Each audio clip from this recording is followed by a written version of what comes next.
저축으로 자신에게 대가를 지불하라. 수입이 아니라 저축을 통해서 부자가 된다. 오늘 당장 버는 돈의 10%를 저축해라. 가능한 한 빨리 시작해라. 아무리 돈을 많이 벌어도 돈 쓰는 습관은 바뀌지 않는다. 이건 꼭 필요해서 쓰는 돈이야. 저축을 방해하는 대표적인 생각이다. 이 말을 아직 기억할 것이다. 자신의 희망을 꼭 필요한 지출로 포장해서는 안 된다. 우리가 말하는 꼭 필요한 지출이란 항상 우리 수입에 따라 늘어난다. 불필요하게 쓴 돈에 대해 꼭 필요했기 때문에 어쩔 수 없었다고 변명하는 것처럼 어리석은 일은 없다. 정말 우리에게 필요한 최소한의 것들이 있다. 문제는 자신의 행동을 정당화하기 위해 아무데나 이 말을 갖다 붙인다는 점이다. 일이 우리에게 유리하게 바뀌게 하려면 먼저 우리가 바뀌어야 한다. 저축은 모든 부자들이 지닌 미덕이다. 동서고금을 막론하고 지독하게 절약하고 저축하지 않았던 창업자는 한 사람도 없다. 성공하는 사람들은 그렇지 않은 대부분의 사람들이 싫어하는 일도 기꺼이 할 준비가 돼 있는 사람들이다. 사람은 누구나 현재 어떤 존재이고 싶어 하지만 미래의 어떤 존재가 되고 싶어 하지는 않는다. 성공한 창업자들은 모두 부자가 되고 싶어 했다. 일단 목표를 세우고 난 다음엔 모든 것을 이 목표 아래 두었다. 저축은 자신에게 대가를 지불하는 일이다. 자기 자신에게 월급을 지불해라. 매달 수입의 10%를 여러 통장에 나누어 저금해라. 이 10%로 당신은 부자가 된다. 나머지 90%는 다른 사람들에게 지불해라. 아마도 당신은 깜짝 놀랄 것이다. 나머지 90%로 살아가는 것이 100%로 살아가는 것과 똑같이 수월하거나 힘들다는 사실의 말이다. 당신은 10%가 모자란다는 느낌을 전혀 받지 않을 것이다.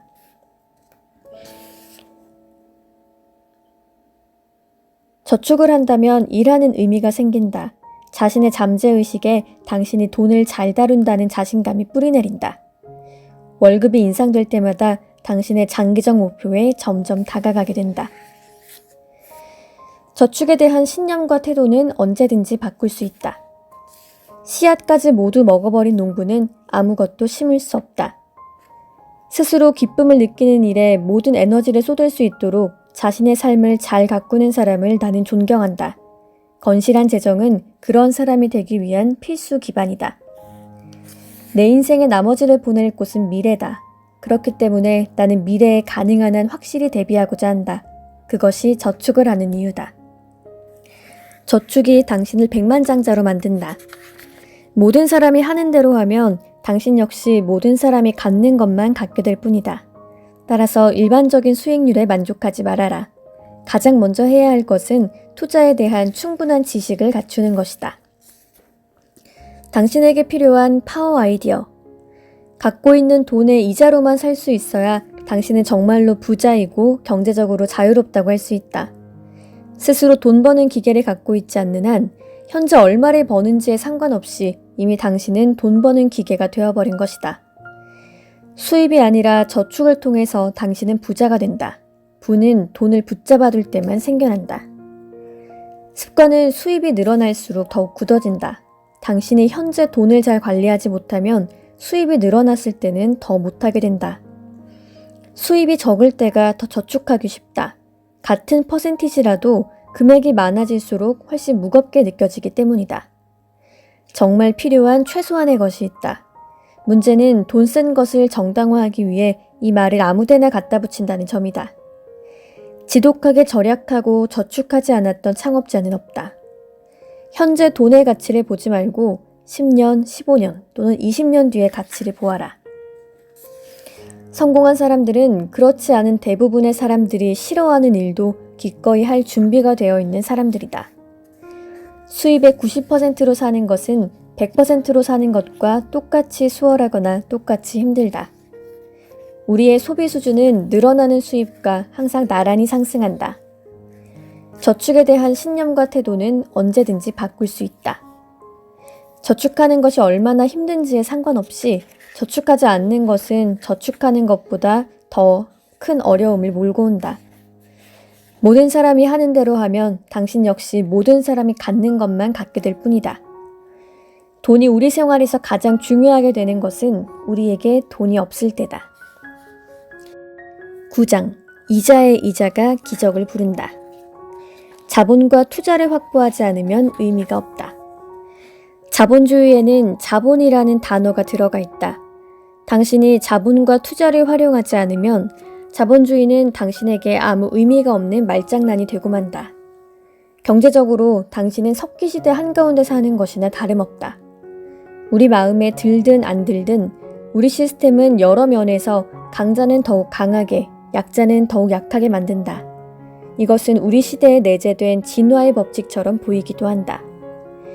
돈은 돈의 법칙을 잘 알고 지키는 사람을 위해 예비되어 있다. 어째서 돈이 더 많은 돈을 부르는가? 황금알을 낳는 거위를 한 마리 키워라. 단 거위는 자기를 금방 잡아먹어버리는 사람에게는 오려고 하지 않는다. 당신에게 꼭 필요한 파워 아이디어. 일찍 시작하면 할수록 당신은 그만큼 수월하게 돈을 불릴 수 있다. 돈은 돈의 법칙을 알고 지키는 사람을 위해 예비되어 있다. 자본주의는 부자를 더욱 부자로 만들고 그 법칙을 무시하는 사람들한테선 그들이 가진 것마저 거두어간다. 10장. 왜 돈을 불려야 하는가? 달콤한 말에 속지 마라. 이제 우리는 스스로 자기 곳간을 만들고 스스로 자기 인생의 경제부총리가 되어야 한다. 스스로 자기 인생에 책임을 져야 하는 것이다. 큰 변화의 시기엔 항상 승자와 패자가 있다. 오늘날 정보화 시대의 패자는 여전히 국가와 회사에 자신을 의탁하려는 사람이고 승자는 그 책임을 스스로 떠안는 사람이다. 세상에는 자신이 희생자임을 자처하는 사람이 있는가 하면 책임자를 자임하는 사람이 있다. 자신을 희생자로 자처하는 사람은 오늘날 그 누구도 지킬 수 없게 된 과거의 약속에 목을 메고 국가와 회사만 쳐다보는 사람이다. 반면 책임자를 자임하는 사람은 그 약속의 이행 여부에 따라 자기 인생의 행복이 좌우되는 것을 용납하지 않는 사람이다. 현실을 직시하라. 투기자는 고정적인 수입을 기대하기 어렵다. 단지 투기자는 손에 쥔 것을 팔아서 돈을 벌 뿐이다. 돈을 불리려면 무엇보다 투기하지 말고 투자를 해야 한다. 투자자는 팔면서 돈을 버는 게 아니라 사면서 돈을 번다. 좋은 투자자는 경기 사이클에 영향을 받지 않고 돈을 벌어들이는 사람이다. 그리고 한두 번 잘못된 결정을 하더라도 전체적으로 돈을 불리는 사람이다. 그것은 기본 원칙을 충실히 따를 때 가능한 일이다. 변명하지 마라. 자기에게 주어지는 책임을 거부하는 사람에겐 부가 따를 수 없다. 그리고 자기 자신에 대해 솔직하지 않은 사람에게 경제적 풍요가 주어질 수 없다. 책임을 미룰 곳을 찾는데 우리의 에너지를 사용하면 우리는 해결책 대신 변명을 찾게 된다. 변명은 자기 자신에게 늘어놓는 거짓말이다. 우리는 자기 자신에 대해 솔직해질수록 점점 더 많은 책임을 떠맡게 된다. 우리 안엔 두 가지 소리가 있다. 우리가 경제적 자유에 이르는 데 있어서 결정적인 것은 우리가 두 가지 소리 가운데 어디에 귀를 기울이냐는 것이다. 희생자의 소리인가 아니면 책임자의 소리인가? 당신에게 꼭 필요한 파워 아이디어. 당신은 자신의 미래에 대한 책임을 스스로 져야 한다. 돈을 불리려면 수익을 올릴 수 있는 곳에 돈을 투자해야 한다. 투기자는 위기의 희생자로 전락하지만 투자자는 더 부자가 된다. 어떤 극한 상황이 다가와도 현혹되지 말라. 대중이 하는 소리에 귀를 기울이지 말라. 당신의 계획을 고수하라. 분명한 기본 원칙을 세우고 그것을 지켜라. 그리고 그 원칙에 따라 결정하라. 변명은 자기 자신에게 하는 거짓말이다. 그것은 우리를 가난에 묶어둔다. 우리 안에는 경제적 패자와 승자의 목소리가 공존한다. 우리가 경제적 자유에 이르는 데 있어서 결정적인 것은 우리가 두 가지 가운데 어디에 귀를 기울이냐는 것이다. 투자의 기본 원칙 11장. 기본 원칙 1. 자신이 투자를 하는지 투기를 하는지 직시하라. 투자자는 팔면서 돈을 버는 게 아니라 사면서 돈을 번다. 투자란 처음부터 고정적인 수익을 보장하는 것이어야 한다. 당신 손에 돈이 들어오지 않는 한 당신은 돈을 어딘가에 보관한 것일 수는 있어도 투자한 것은 아니다. 모름지기 투자란 투자한 곳으로부터 고정적으로 돈을 뽑아낼 수 있어야 한다. 자기가 산 것을 되팔면서 비로소 돈을 손에 쥐는 사람은 투자자가 아니라 투기자다. 투자자는 돈을 번다. 그리고 투기자는 돈을 딸 수 있다. 다시 한번 말한다. 투기가 나쁠 이유는 없다. 하지만 당신이 실제로는 투기를 하면서 투자를 했다고 믿는다면 그것은 낭패다. 기본 원칙. 현물의 가치는 금전의 가치를 누른다. 자기 돈을 은행 예금 통장에 넣어두는 사람은 결국 저축해서 가난해지는 사람이 되고 만다. 인플레이션은 적이 아니라 아군이다. 인플레이션은 당신의 돈에게는 적이고 당신의 현물에게는 아군이다.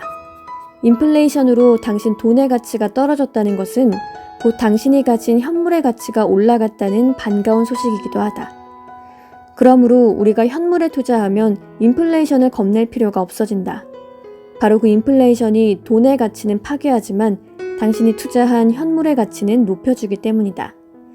결론적으로 우리는 현물에 투자하는 것 외에 다른 살 길이 전혀 없다는 얘기다.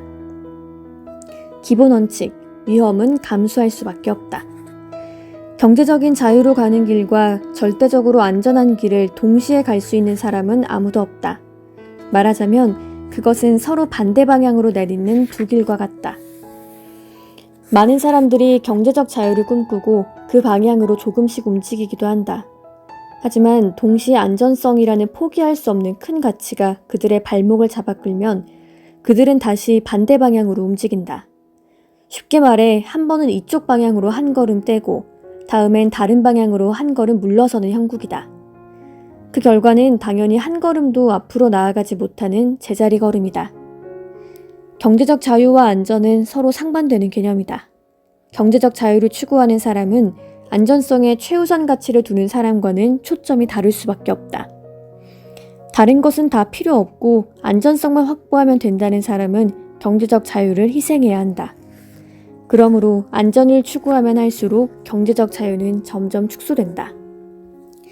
안전하다고 안전하지도, 자유롭다고 자유롭지도 않다.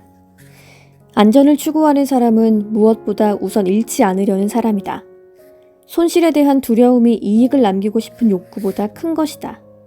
반대로 경제적 자유를 선택하는 사람은 이기려는 사람이다. 이런 사람들의 경우는 부에 대한 열망이 손실에 대한 두려움을 훨씬 압도한다. 지지 않기 위해서 게임하지 말고 이기기 위해서 게임하라. 저축해서 가난해지지 말고 돈을 굴려서 불려라. 완벽한 안전을 추구하는 사람이 결국 얻는 것은 공포감이다.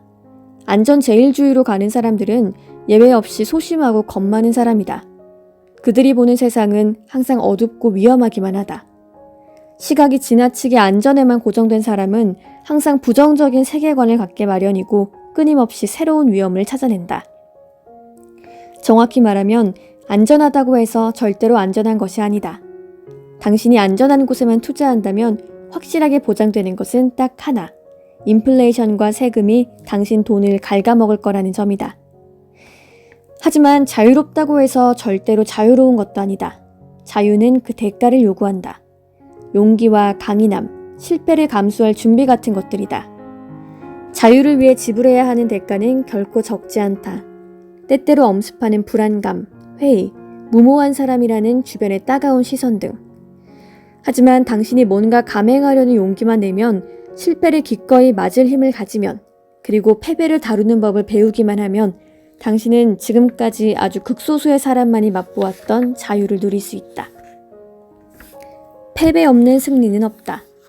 내가 보기에 그건 너무 위험해 라는 말은 나는 실패하고 싶지 않아 라는 말과 똑같다. 그리고 이런 사람들은 말한다. 어쨌거나 실패는 기본적으로 좋지 않은 거야. 하지만 진짜 투자가는 안다. 잃는 것도 얻는 것의 일부라는 것을. 가슴이 찢어지는 아픔을 한 번도 겪지 않고 제대로 사랑을 했다고 말할 수 있는 사람은 아무도 없다. 그리고 한 번도 손실을 내지 않고 그냥 부자가 된 사람도 없다. 돈을 한 번도 잃지 않은 성공한 투자가를 나는 지금까지 단 한 사람도 본 적이 없다. 하지만 나는 돈을 굴리면서 한 번도 손해를 본 적이 없는 가난한 사람은 많이 보았다. 무언가 감행하고 새로운 것을 시도하는 사람이 끝내 무엇을 얻어도 얻는다. 그리고 새로운 것을 감행하는 사람은 실수를 하게 돼 있다. 이때 실수는 우리에게 아주 위대한 것을 남긴다. 그것은 우리의 주의를 환기시키고 우리를 겸손하게 한다. 겸손한 사람은 모든 문제의 정답을 이미 다 알고 있다고 믿는 사람보다 더 많이 배울 수 있다. 문제는 우리가 실수와 실패에서 무엇을 보느냐에 있다. 실패 후 짊어져야 할 미래의 빚과 짐을 볼 것인가? 아니면 우리 미래의 투자를 볼 것인가?